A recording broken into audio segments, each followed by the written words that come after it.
hear me because it's deafening down here. You're looking at 4.7 billion gallons of nutrient-laden polluted water coming from Lake Okeechobee and other ag lands west of our county and north of the lake. 2013 may be nothing compared to what we're going to face this year, I'm afraid.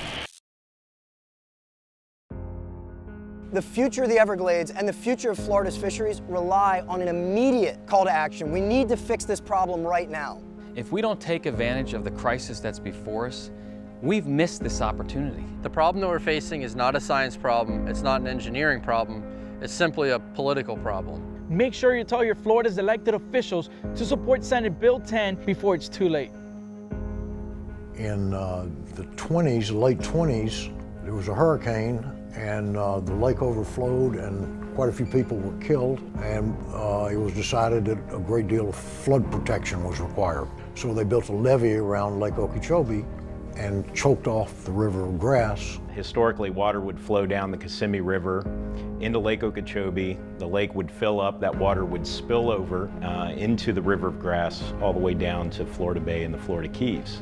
Water in Lake Okeechobee has nowhere to go now, so when lake levels get too high, billions of gallons of polluted lake water are discharged to our estuaries, wreaking havoc on seagrass, oysters, and the fish populations that they support. They have to stop the freshwater flows into the Caloosahatchee River and St. Lucie River, and that has to happen as soon as possible.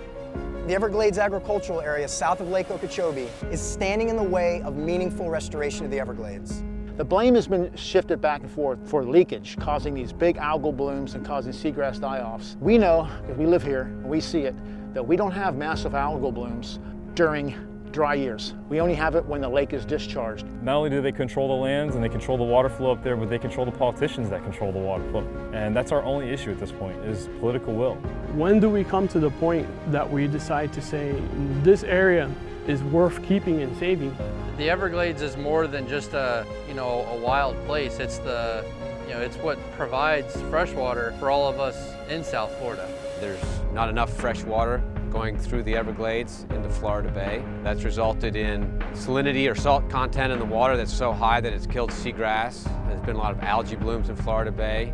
I was not aware that water was being diverted from the Everglades and that the change of salinity was really having an impact on the ecosystem.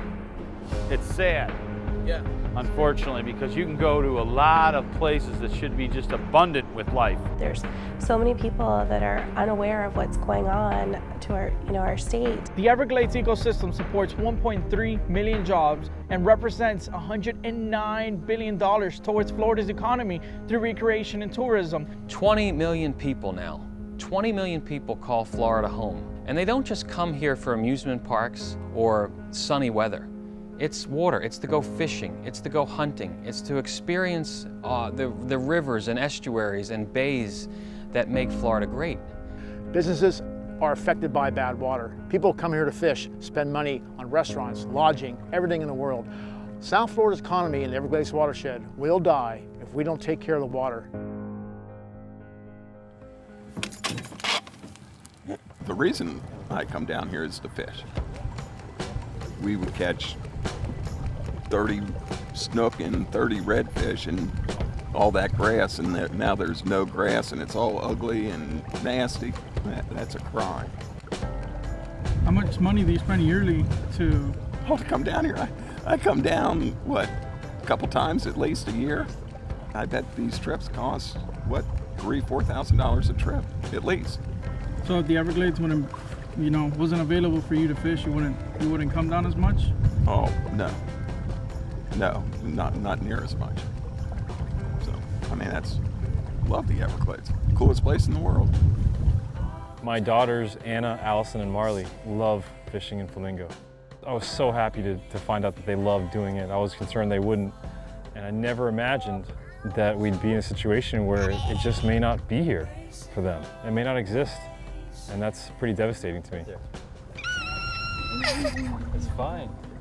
The solution to this problem is the Everglades Restoration Plan, and a critical project in that plan, a plan that brought Republicans and Democrats together 16 years ago, calls for a reservoir to be built south of Lake Okeechobee so lake water can flow south, it can be stored, it then can be cleaned, and ultimately that water gets sent south down into the Everglades and to the Florida Keys. Joe Negron, our senator, is pushing it this year in 2017 legislative session. Can't wait another 10 years or 30 years or 40 years to start on this project. We have the money, we have the ability to buy the land, we have the science and the ability to build the infrastructure to make it right. And we just don't have the willpower in Tallahassee to see it through. I've had a lot of memorable moments in the Everglades, ones that would never happen again if the Everglades wasn't to be around again, because there's no other place like it in the world. And I feel other people think the exact same way. Just let yourself be known that you care enough about that lovely place that we retreat from every weekend just to get a little bit of our sanity back. But if we don't act now, it won't be there for us. We're in this mess and we need to clean it up, plain and simple. Make sure to tell Florida's leaders to build the EAA Reservoir. Text the word water to the number 52886 and save the Everglades.